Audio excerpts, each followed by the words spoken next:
Ciao guys, welcome to another episode of the Personal PR Show. And today we are here with Leyla Salvadé, Italian surname, Swiss Italian surname, but Leyla is from all over the world, to be honest. She's like a mix, exactly. And Leyla is our heartfulness expert, heart intelligence expert, right? Oh my God, this is something that probably you guys have never heard of before. And this is why we decided to bring it here to the Personal PR Show, because this is something that we absolutely have to know when we want to connect with people on a deep level. We know that super connecting, networking, and so on, relationship building is an integral part of personal PR. So we have to know how to connect with people on a deep level. That's why Leyla is here today. Leyla, thank you so much for coming to the Personal PR Show. We're so excited to have you here. Thank you. It's my pleasure.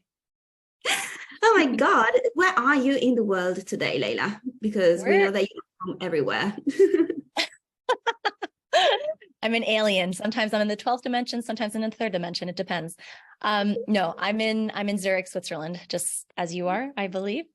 Yes, I am here today as well. Exactly. What a coincidence. Awesome. We're not too far away. As a matter of fact, you and I saw each other in person last week at the Google offices because we were on a panel together, yes, which was about diversity, equity and inclusion on one side and tech on the other side. Yes. And today we're here to talk about heartfulness, as we mentioned. So we know about mindfulness. I mean, these days, nearly everybody knows about mindfulness, but not everybody knows about heartfulness. And the two words are very similar. They have more or less the same shape, so to say, morphology, we would say in linguistics. So what do they have in common, these two words, these two concepts, and what is the difference between the two? Great question. So I would say mindfulness focuses more on the mind. I mean, it's in the title, right? And heartfulness focuses more on the heart. The thing is that when we say how to focus on the heart, what does that mean? Most people don't know, right? Because people are not educated about the heart. They don't know that the heart also has a brain which functions independently from the head brain.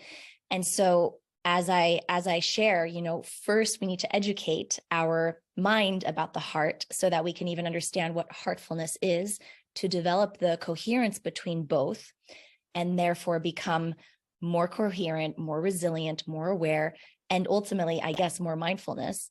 But what I teach and the practice that I developed called the Standing Light Method actually trains the body, as it's the first heart workout in the world that really focuses on educating and training the heart, which is also a muscle, so that we can actually shift the mind and recenter it into the heart and become heart-minded. Because what we don't really speak about in the mindfulness realm, and that's the foundational practice of what I studied is mindfulness. I spent time at a Zen Buddhist monastery meditating, studying mindfulness, and then really realized, okay, this is amazing. And the missing link is the heart and the intelligence of the heart. But what we don't really talk about or understand is that the mind is separate from the head brain, because we usually associate one and the same, right? But the mind is actually just our conscious awareness. And if you think of that, right, wherever you bring your focus, your energy flows, AKA your awareness. So say I would bring my hands to my heart, suddenly I would become hyper aware of this place within, right? It's almost like you could have an inner sight and you suddenly see from here, or you see this area, right? And that's actually using the intelligence of the mind or conscious awareness and learning how to move it throughout the body. So you can move your mind, basically, is what I'm trying to say. And it's separate from the head brain. And I'll break it all down so it makes more sense. But that's how I would describe it. Wow. Yes. Let's break it down. Let's break it down. We want to know more. So we have three brains in the human body, right? We've got the head brain, which all of us know about and use practically 24/7. Actually, we overuse it. And there's also the heart brain, and there's also the gut brain. Most of us actually know about the gut brain, right? But what we don't know for the most part is that each brain has its specific intelligence that it operates from. So the intelligence of the head brain is logic. Makes sense, right? We kind of have made logic king. And if it's not logical, it doesn't make sense, and therefore it's not true. And this is what has got us into a lot of trouble and caused a lot of separation and divisiveness and wars, because we continuously make logic or the head brain the king and the all-consuming truth. Because if it's not this, then it's this, and that separates, right? But just because you're Muslim and I'm Christian doesn't mean that you're wrong and I'm right, or I'm wrong and you're right. I mean, how is that even logical, right? We're almost 8 billion human beings on this earth. Of course, there's going to be billions of different perspectives and understandings of truth. And truth isn't just one thing. There's multiple perspectives, right, of truth. So the intelligence, therefore, of the heart brain is intuition. And we can, in this whole binary world where we're getting obsessed with non-binary conversations and binary conversations, again, separating the two, making one better than the other. You could say that the head brain is binary because it has the two hemispheres that it's constantly operating from and saying, is this good? Is this bad? Is this wrong? Is this right? It's assessing, it's judging. We need that. It's hyper important. However, it's of better use and more intelligent to use logic and the head brain in the small decisions. In the big decisions, Aristotle said this too, in the big decisions, trust the heart. In the small decisions, trust the head. So that's why when we really, have those bigger decisions, it's important to learn how to actually use the intelligence of the heart, because it operates from non-binary. It operates from unity consciousness or holistic awareness, where you sense and feel into, it's basically the sixth sense also. And you start to feel into, okay, what feels right for me, right? Because your truth is going to be entirely different to my truth. And also your truth will evolve and change in time, hopefully, right? We're evolutionary souls and beings. And what you loved, we were just speaking about fashion before we hopped on the live, right? My fashion was completely different, let's say even just 6 years ago, or even a few years ago, right? I mean, if I wore today what I wore, let's say 10 years ago, I would be mortified. I'd be on fashion police magazines, So we want to evolve and we want our truth to evolve. But again, that's just then perspective. So again, head brain intelligence is logic. Heart brain intelligence is intuition. Gut brain intelligence is instinct.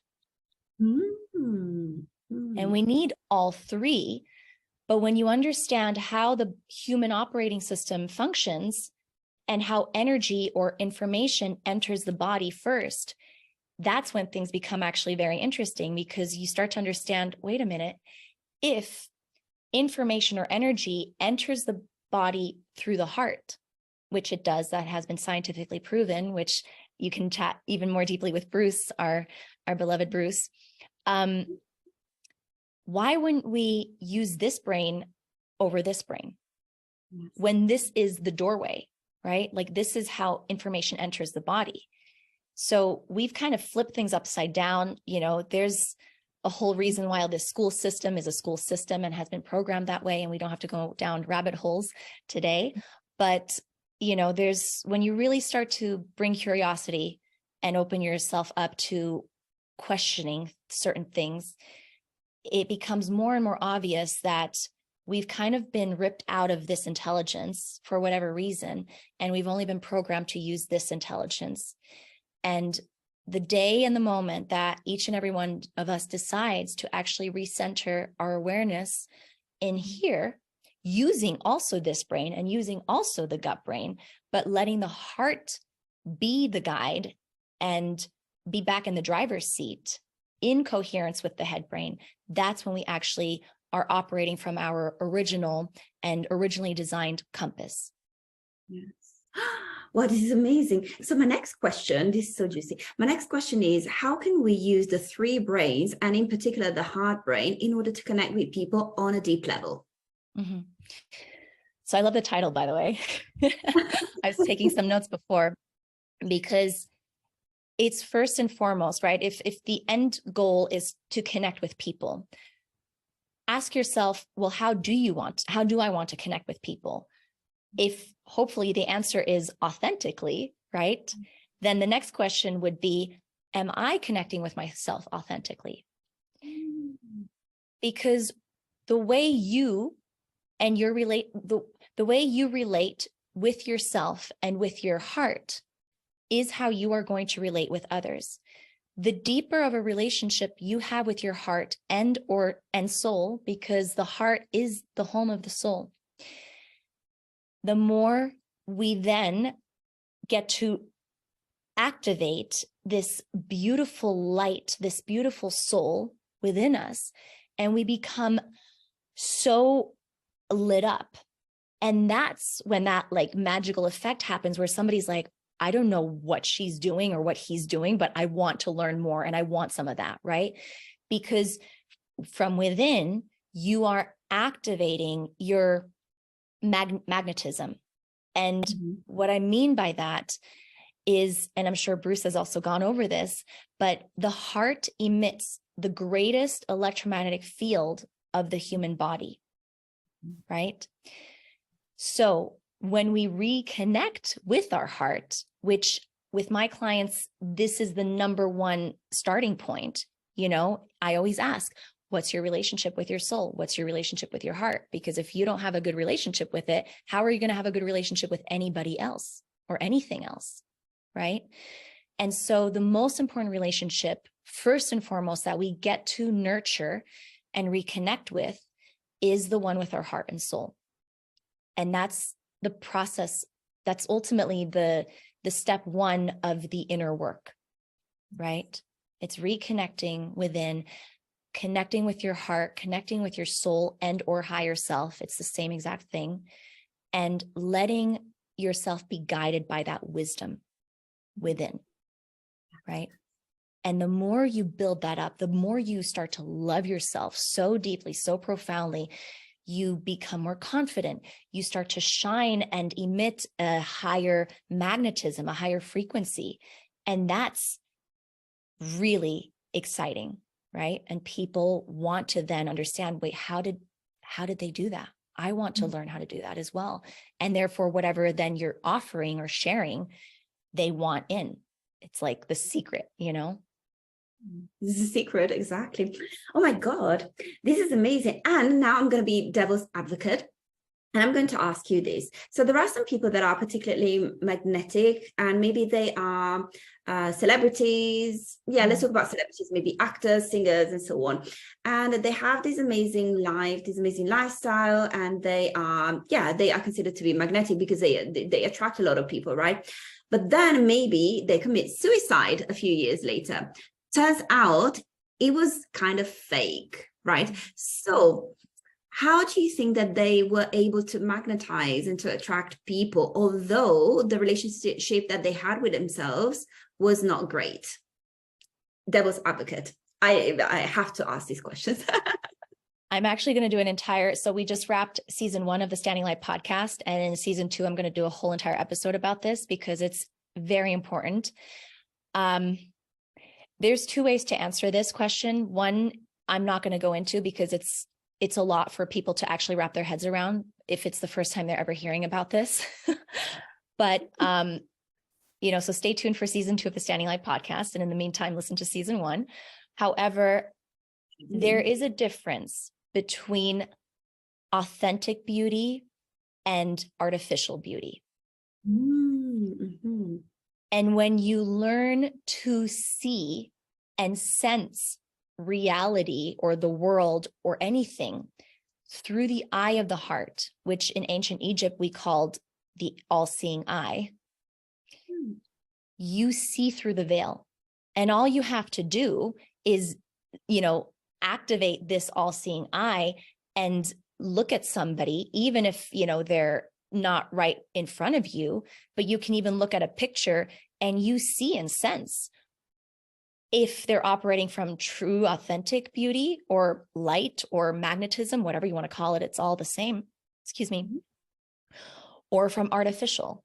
And you can see it. It's, as I said, right? The heart is the sixth sense. And it's not a woo-woo thing. This is just a sense that we've not learned how to train or use because we're not taught how to in school. And we've only been taught how to activate and train and use the head brain. So the more we start doing the heart work and training this muscle, because the heart is also a muscle, right? That's what's fascinating, right? It's, I think, the only organ that is a muscle, an intelligence, and a portal. It's the most fascinating part of each and every one of us, right? And yet we've been so dissociated with it. So I invite you to really practice that inner relationship, because then you'll also be able to sense and feel what true love is, what true beauty is. The more you magnetize your love, and that's when you'll be able to decipher and sense whether somebody's operating from the artificial version or the true version. Oh, this is amazing, Sarah. So there are many benefits to developing heartfulness, but we've seen two right now. So the first one is you'll become more magnetic. And then number two, also, you will be able to discern true beauty, like authentic beauty in other people from, let's say, artificial beauty and artificial magnetism, right? Yes. Yeah. Already huge benefits when it comes to relating to people, of course, because it's the angle for today, right? Yes. And you deciphered truth over something that might not be, as truthful. But then that intelligence of the heart, when it's in its full potential, operates from compassion. And it won't, let's say, right, let's take Heath Ledger, right? He had a huge magnetism. Of course, he was, dealing with addiction, but people loved him, right? People were so magnetized and almost obsessed by him, right? And this is the part, where this is, this could be an hour or plus conversation, but just to give that quick example, from a compassionate place, you don't judge somebody that then has potentially not been operating from that true beauty, because you understand they literally were not operating from that within themselves. And that's why they were in their shadow aspect, or taken over by the shadow or their protective parts, which spiraled them down into those lower vibrational realities and brought them into shame and guilt and anger and fear, and building that compassion, that muscle of compassion. That's what truly heals our rift as well. So that's a little bit deeper than just how to relate, with people, but it's important to understand as well, because when you use compassion, you can relate to everybody. Yes, exactly. Absolutely, to yourself and to everybody. Oh my God, this is amazing. Well, I can't believe that we're approaching the end of our conversation today, Leyla. Oh my God, this was too short. Please come back to the Personality R show for part 2 of this conversation. But before we close, I do have one last question. And this is a question that I ask all of my guests. And some people find it silly. Some people are like, oh, actually, that is a thought-provoking question. So it's very simple question. So what is something that I haven't asked you, a question that I haven't asked you over the past 29 minutes, but I should have asked you? Oh, I should have been prepared for this because you asked it on the panel. Damn it. That's true. I Google. Oh gosh. Okay. What shall we talk about now as the last point? What is something that we absolutely have to mention in part 1 of our conversation? You know what? It's not something it's an invitation. And I want to invite the viewers and listeners to place your hand on your heart and close your eyes and just connect with the beat of your heart. Feel it. It might be super faint, and it might take a moment for it to reveal itself more clearly to you. And just feel for a moment a profound sense of gratitude for this incredible part of you, for the home of your soul, for this organ that has been beating for you from the moment you were born, even before that. It's the one part of you that keeps you alive in this moment and time and space. And the more you start to fall in love with this part of yourself and develop a sacred relationship with this part of yourself,